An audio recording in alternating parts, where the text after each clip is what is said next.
friends, once again welcome to this module on handling large scale data using Stata. We are at the particular week where we have been trying to analyze the unit level data after exploration of the database and the know-hows of Stata. Now, in the last lecture particularly we unfolded the discussion of factor analysis using Stata, but in the last class I particularly clarified the concepts of factor analysis, the meaning of factor analysis, especially the what is called a factor, what is called a variable, what is called a latent variable, or and what are the thumb rules of factor loading, eigenvalues, commonalities. We already discussed that. Now, we are going to apply with Stata with certain assumptions, certain assumptions to start with factor analysis in detail. So, first assumption is that there should be no outlier in the data set. So, that data set, if it is having some outliers, the result is going to be misleading. Second assumption is that normality of the data set, basically outlier or this clarifies further, your data set must be defining normality.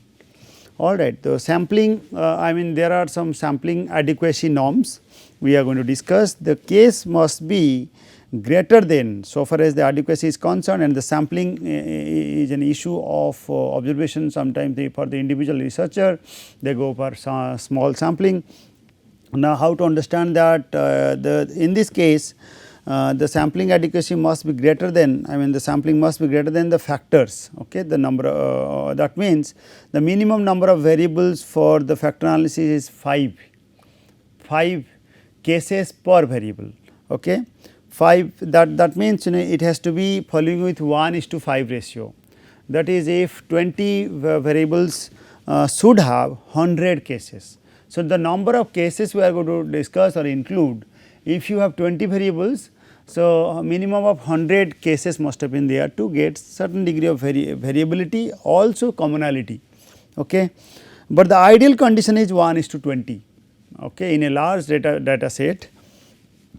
Usually the standard condition is followed as 1:20 for one variable, 20 cases must have been there to get a sampling adequacy. This is one of the standard assumption to be followed. This needs to be linear, needs to be having linear relationship between all the variables. The variables must have some linear relationship, like variables must be correlated to each other linearly. If there is spurious correlation, then there is no point of taking them to the analysis through factor analysis. Now, homoscedasticity is a problem, since factor analysis is a linear combination of measured variables. It does not require homoscedasticity between the variables. So, since it is already simplified the variables, I think I discussed in the last class, homoscedasticity assumption tells us that the independent variables in the regression model should not be actually correlated. Because in the regression analysis, each of the individual cofactor or the variable and its coefficients must be identified subject to no influence from another independent variable or explanatory variable. If two independent variables or the explanatory variables are correlated to each other, it might be creating biasness in the model. So, since in the factor analysis we already defined a factor through linear combination of variables, so homoscedasticity assumption is actually not required. That means in this case that homoscedasticity assumption is already valid, alright, in the model. So, now one interesting thing to note is that there must not be perfect multicollinearity. Yes, correlationships should be there, but if there is perfect multicollinearity or collinear to each other, then there is no point of actually taking factor analysis. If like x plus x is equal to 2y, if it is there, okay, 2 times of y, then that is actually perfect multicollinearity. Factor analysis is an interdependency technique. Okay, there should not be perfect multicollinearity and singularity between the variables.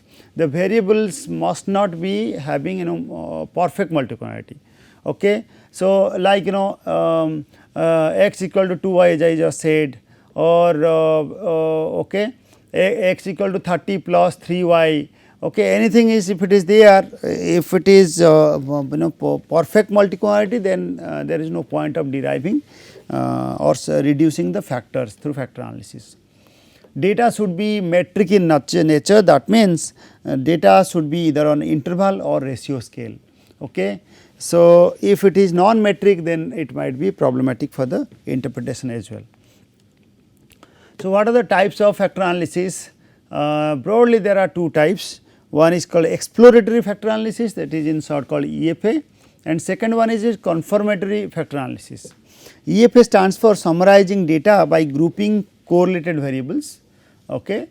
It assumes that any indicator or variable may be associated with any factor, and the exploratory one is the most common factor analysis used by researcher, and it is not based on any prior theory. Okay. So, the lecture is actually focused on EFA only, not on the confirmatory factor analysis. Whereas the CFA is more advanced in nature, it includes advanced techniques. This used to determine the factor and factor loading of measured variables, and to confirm what is expected on the basic and pre-established theory, because without that theory this confirmatory factor analysis is not possible. CFA assumes that each factor is associated with a specified subset of measured variables. This needs structural equation modeling, okay, package. SEM is actually useful for understanding CFA. Since we are not explaining CFA at this moment and we are not structural equation modeling at this moment, so CFA is not being explained. We are only explaining exploratory EFA analysis here. Okay, so now, so broadly there are 2 methods of factoring. Okay, one is, what is the approaches? One is called principal component analysis. I think you might have heard in different journal article they use principal component analysis to develop an index. From the index they interpret the results in a very qualitative manner. Another one is called CFA, common factor analysis, or simply factor analysis. So, PCA, if you are discussing this, it provides a unique solution, so that the original data can be restructured from the result or reconstructed from the results. PCA starts extracting the maximum variance and puts them into the fast factor, okay, that is important. After that it removes that variance explained by the fast factor and then starts extracting the maximum variance of the second factor. That is the approach by which fast factor then second factor. We will explain unless you do not understand fast factor second factor, it might be little confusing to you. From your data we will clarify. This process goes to the last factor accordingly, the way fast factor and second factor is extracted. This considered the total variance in the data, okay. That is the type of variance is of rather specific variance, or there are what kind of variance are there. Variance, if you are discussing, it may be a specific variance, error variance, or common variance. There are 3 ways of understanding the variance. So, the specific variance is generally unique to the particular variable itself, whereas error variance is the stochastic variance, and okay, this is also called random unknown variance or derived from unknown sources. Common variance, actually the variable shares with other variable in a matrix, and also called shared variance. So, the total variance we are going to explain is equal to common variance plus specific variance plus spatial variance, if it is any there. The most common method used by the researcher, that is the PCA. Okay. Now, in the CFA, that is basically we are saying the common factor analysis or simply the factor analysis we are discussing. In case of CFA, the second most preferred method by a researcher after PCA, it extracts the common variance and puts them into factors or the factor analysis as we mentioned. This method does not include the unique variance of all the variances. Okay. Whereas in the PCA it includes first, then second, according to PCA considers actually weight as per the extent of variance, okay, as their weight of that particular variable. So, PCA includes all entire variables and their loadings, whereas in case of CFA we need not include entire variables, it is the approach of reducing the number of variables. Okay. This method does not include the unique variance of all the variables. Okay. This method is used in ACM. The common factor analysis actually largely used in structural equation modeling. So, what are the steps involved in factor analysis? The first and foremost important step is used is correlation matrix of all the variables, follows with factor extraction, then factor rotation to validate your factor extraction, factor rotation is used, and last but not the least one is interpretation of the factors. Now, we are going to give you the handholding of the factor analysis with the help of Stata.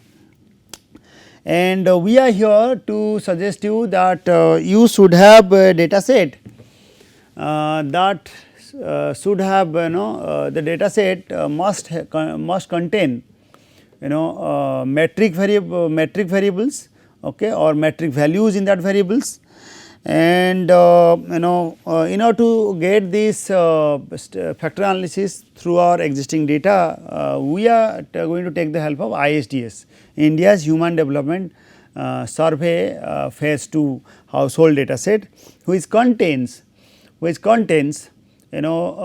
indicator of variables called confidence in the institutions. Different institutions are there in India, not the physical institutions, like institutions of related to a person's defining confidence, like confidence on police, confidence on doctors, confidence on our local leaders, maybe there are different indicators, maybe confidence on the public distribution system. There are various ways. We have 12 different questions in the ISDS data set. So, first step for the factor analysis to do is to start or launch the Stata platform, okay, and open the data set we want to operate. So, here we are going to operate the data set like this, okay. So, we have opened the Stata, all right. Now, we are going to open the Stata. The data set which is there. So, in ISDS household data, I think we have already filtered, we will find out, it is G file, it is in a pen drive. Factor analysis, it is within the factor analysis, no, it is in the factor analysis, okay. All right. So, this is the data set we are opening. All right. Now, we have actually, why we are opening this instead of the original data set, because the data set contains so many variables, those are not in metric. Okay. Now, the data set which we have just opened for your clarity is that this has metric information and we are going to show you in the PPT of the data set. The variables that is of interest for us is starting from here: politicians, confidence on the politicians, on the military, police, state government, similarly till banks, courts and banks. Okay. And so, let me proceed further. All right. So, for simplicity we kept those variables which are relevant to the analysis, as I pointed out. And why we opened only 12 questions, because then only we can able to operate without consuming more time, and those questions are relevant for factor analysis. All variables just without understanding the features of it, we cannot run factor analysis. It is not advisable to run factor analysis. Now, what are those variables?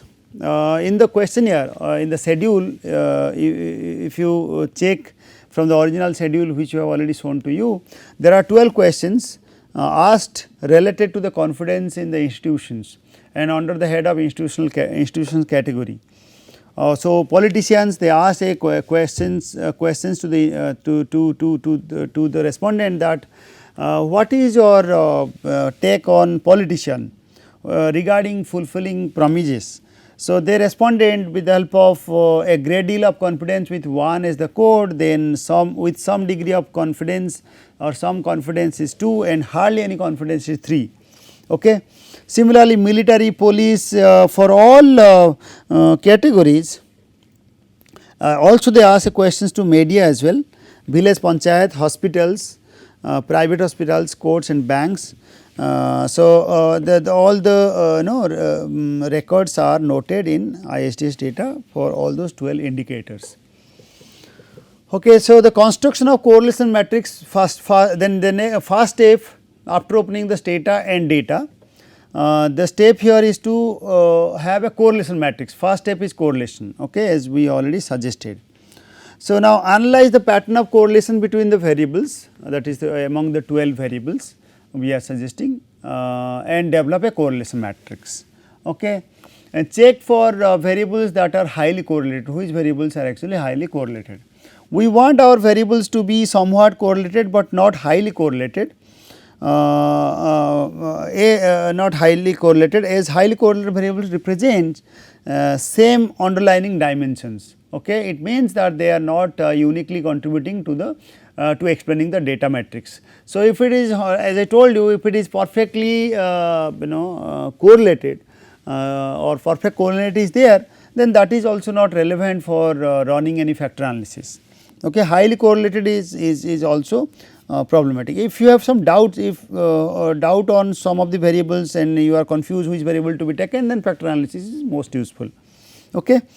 Then in the command, we have already opened the data set. In the command, simply you do a correlation, you please derive a correlation matrix. Okay. Simply type and then starting from here, politician, you simply put a hyphen, then okay, not underscore, it should be the okay, it should be this, then till the last variable if you take enter, you will get the results. Okay. Now, if here in short we have given entire variable starting from politician till banks. Instead, if you want only specific variables, you need not give this command, you have to enter each variable individually. Since we know that entire all those variables are in metric scale and we are going to use this, so you have given the hyphen politician hyphen banks. Okay. Now, accordingly we derived the correlation matrix, and now we are going to tell you how we can interpret and how we can proceed further. Okay, I think you can also put variable name one by one, as I just said, instead of in a continuous series the way we did. The next step would be to go for a Bartlett test for sphericity and K-Mews test for significance.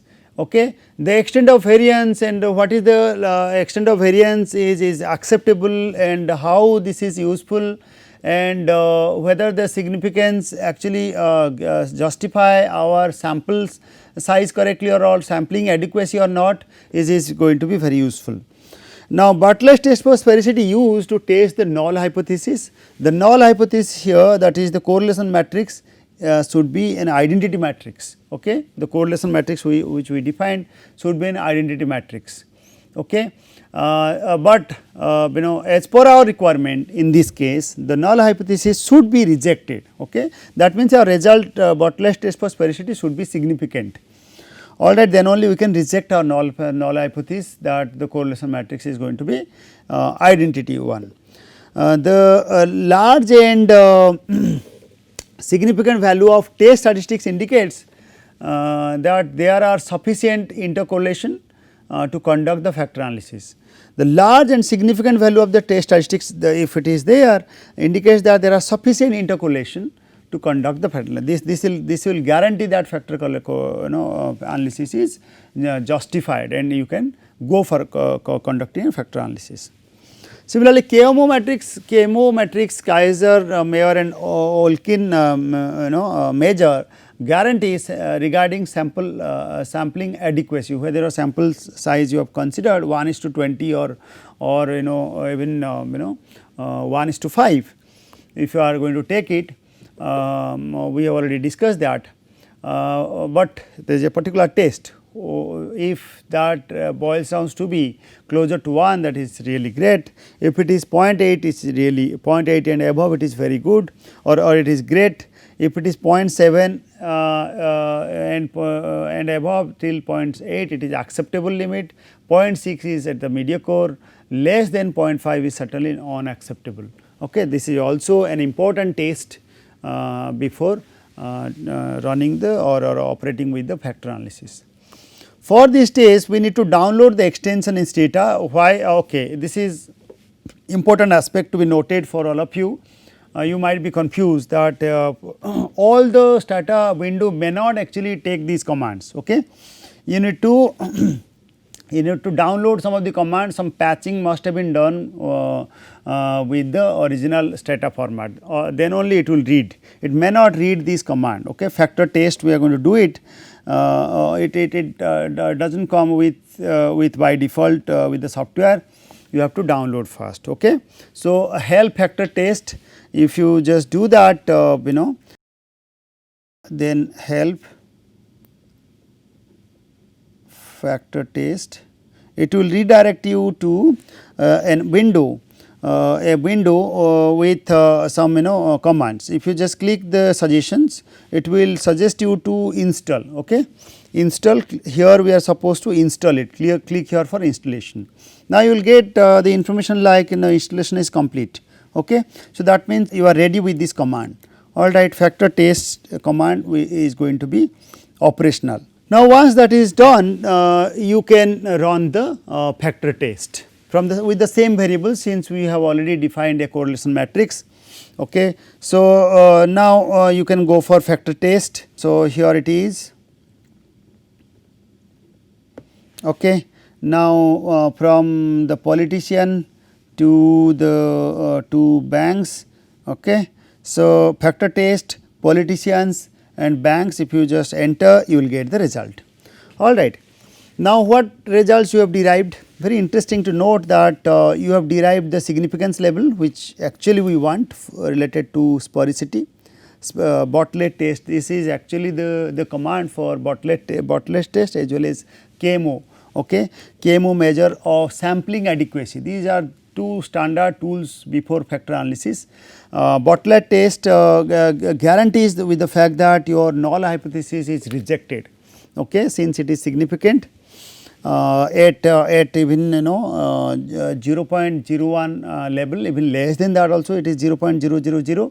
So, it is perfectly significant. That does mean you are rejecting the null hypothesis. Your variables in the matrix form are not in identity format. That means one is not overlapping with each other. There are some correlation, some degree of correlation. They are not perfectly correlated. Okay. Now, second one is KMO.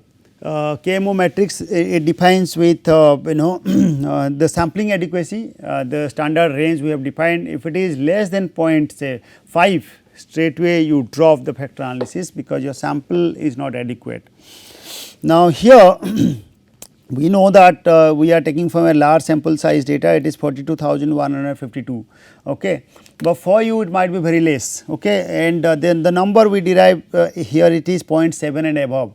So, that means it is perfectly sufficient to to run factor analysis. And for your case, you might be dealing with an individual survey data. Please be careful about 0.5 here. Okay. So, let me proceed. So, that we have done, and this is what we have explained.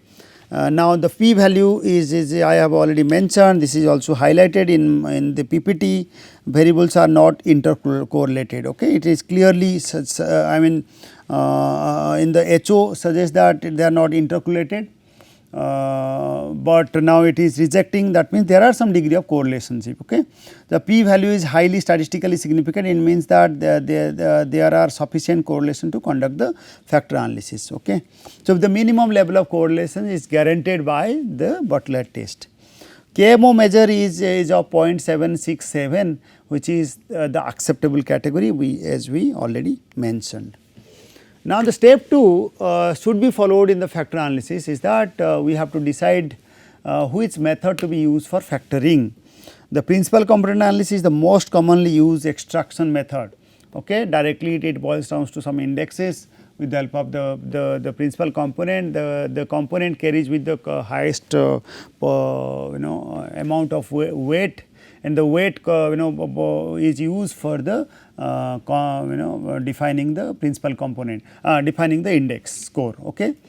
Now, the principal component factor can be used for this purpose, that is one method. Then the decision can be made about the number of factors underlining a set of measured variables based on eigenvalues or script plot. Now, if you are going by the factor analysis, we have to stick to the eigenvalues and script plot, because in factor analysis we are supposed to drop some of the variables, they are not relevant for the analysis. Okay. If the eigenvalue is less than 1, that is the standard thumb rule we are going to discuss now.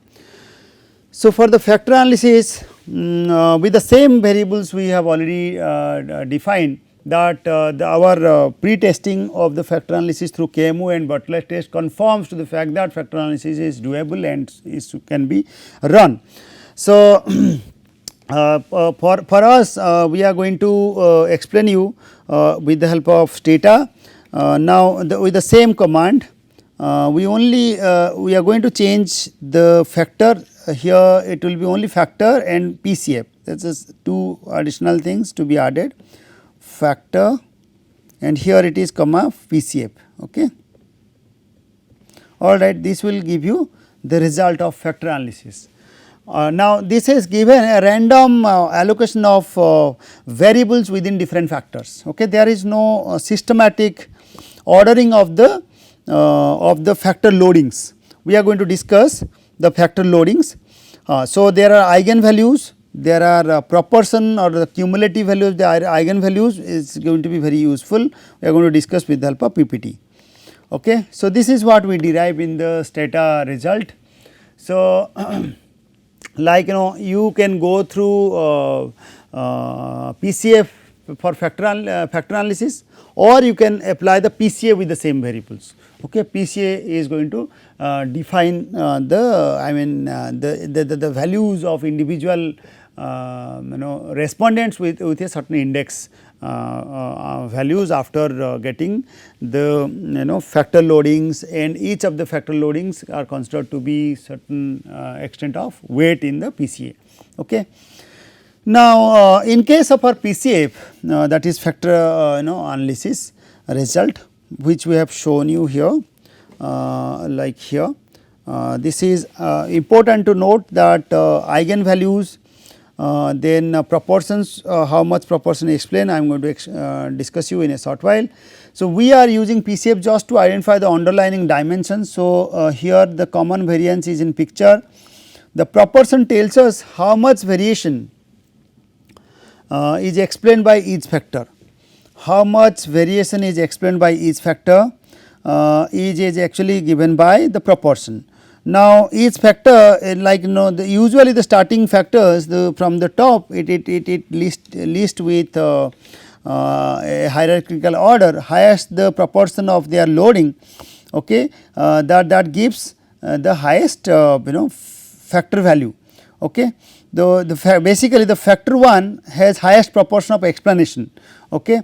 The factor 2 that represents 26% about of the total explanation, then 15%, then 9 point. Others are little minuscule percentage of proportion is explained.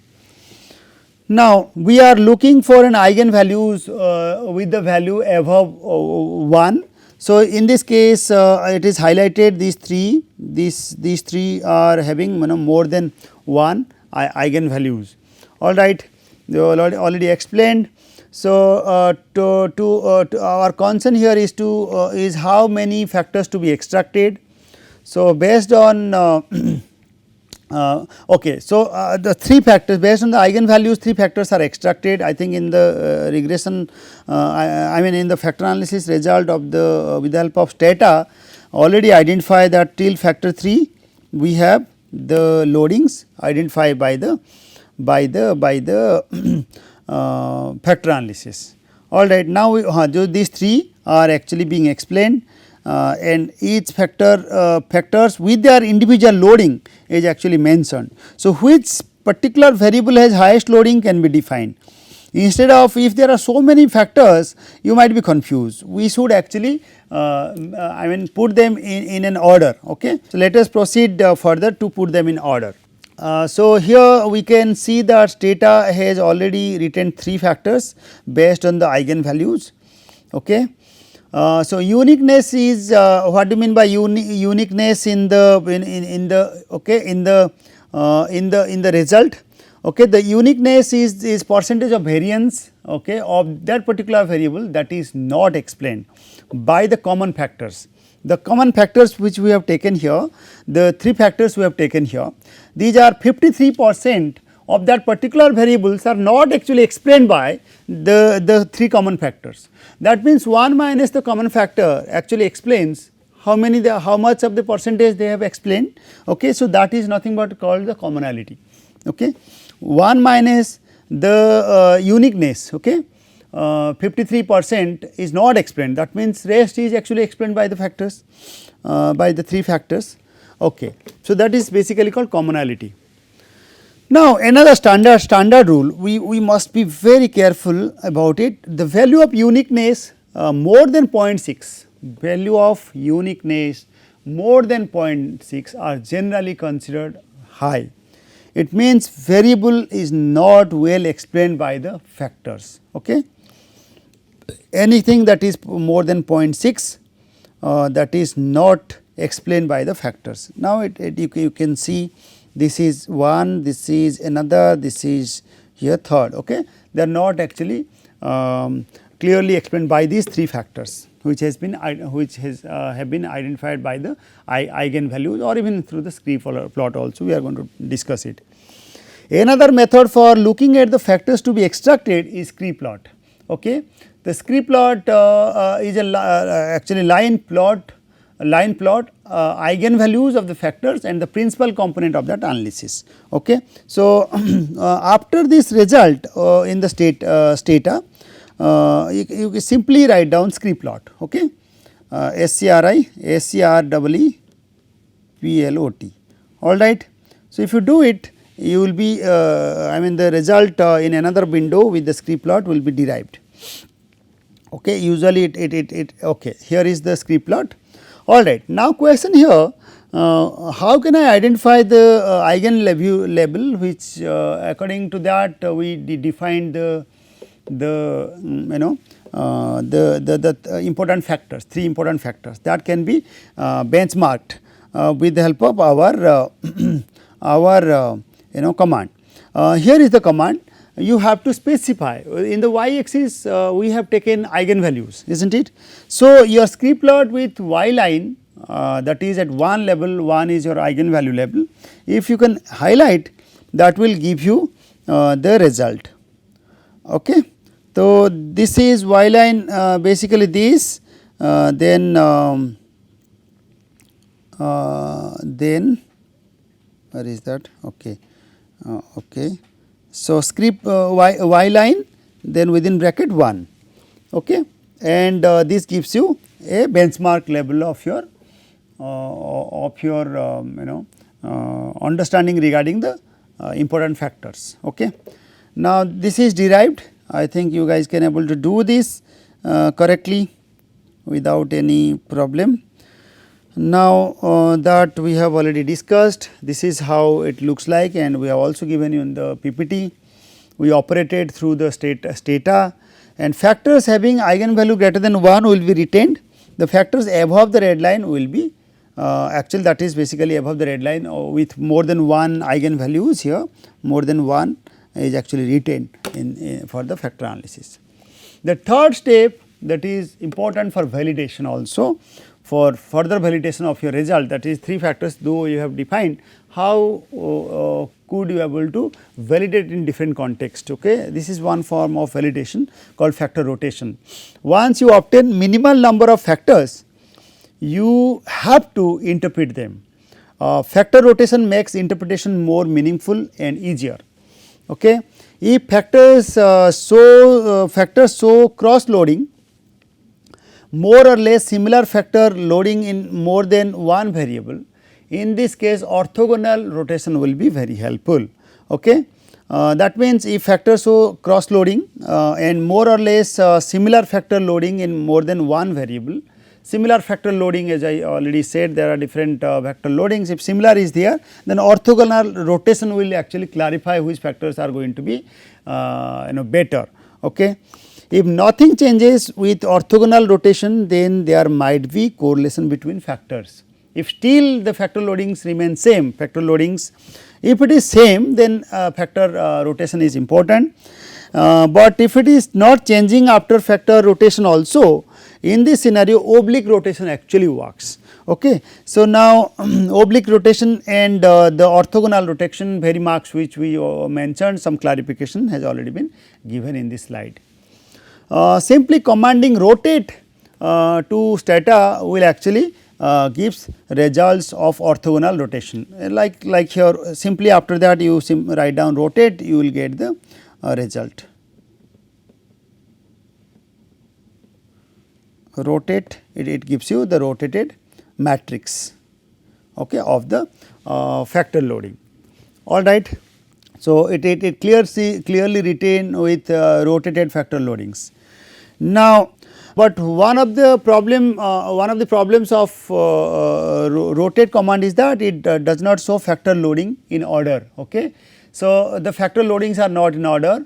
After rotation we need to actually sort those factor loadings for better interpretation and for sorting of the variables for the factors definition. To sort the factors loading from high to low, we have to install another command, that is called SORTL. Okay. Generally it is not carrying with the standard for database of stata, it has to be passed again. Okay. So, how would you do it? You have to take the help of stata with the same help command, okay, then SORTL. Okay. So, it will redirect to the window. Now, you go by the first one and try to install it. Okay. Try to install it, click here to install it, it gives you the link for installing. Now, installation is complete. That means, now you can able to operate this link. So, another help window, actually this is what we have already said, you can go through these lines. Okay. Now, in the stata command, simply if you now type the same command SORTL, it will give you the result. Okay. Now, since it is there, simply delete this. Now, the result is in sort. Okay. Now, this is very clearly understood that your rotated factor loadings are in hierarchical order. Okay. So, this gives in chronological order with highest to the lowest factor loadings in each of the cases. Now, accordingly we can define and take some decisions for our interpretation. All right. So, this is what is defined. Now, the standard rule as I already mentioned for 0.5 and above factor loadings should be considered and so 0.5 and above has been sorted out and highlighted in the data, and we can also in the result we can also do it from the stata window as well. So, now from the first factor, which variables are important first, that is private hospital, then this is called private school, okay, private school, banks, military and courts. Okay. Similarly, other variables, I think if you check the original data of ISDS, those 12 variables we have also given you, then that will actually guide you correctly. Okay. And now we have defined the important factors and the variables also. For now the fourth step is important to note that the interpretation of the factors at the end is very important. Keep the most interpretable variables as per the standard rule, it might be 0.7.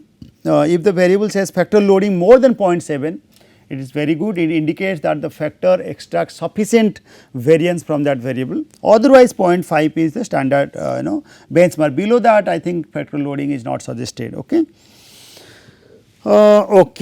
Interpret factors according to the meaning of that variable, otherwise it will be completely redundant. Now we can use these factors in further analysis like regression. Once you have sorted the variables, and you can use those variables in the regression analysis or for discriminant analysis, maybe as a dependent or independent variables as per your choice. Okay. For the purpose of factor score can also, I mean for this purpose factor score can be also utilized. Okay.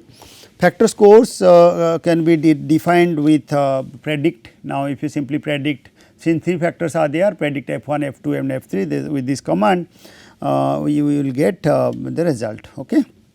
Predict, isn't it? Then F1, F2 and F3, isn't it? So, this will give you the predicted values of those are actually also highlighted. The scores of each of the predicted scores are highlighted in our variable listing. Okay. Now, that you can use it for further analysis. Alright, F1, F2 and F3 is there. Now, the factors are added as variables in the data, as we have already shown to you. You can browse and see these variables. Okay.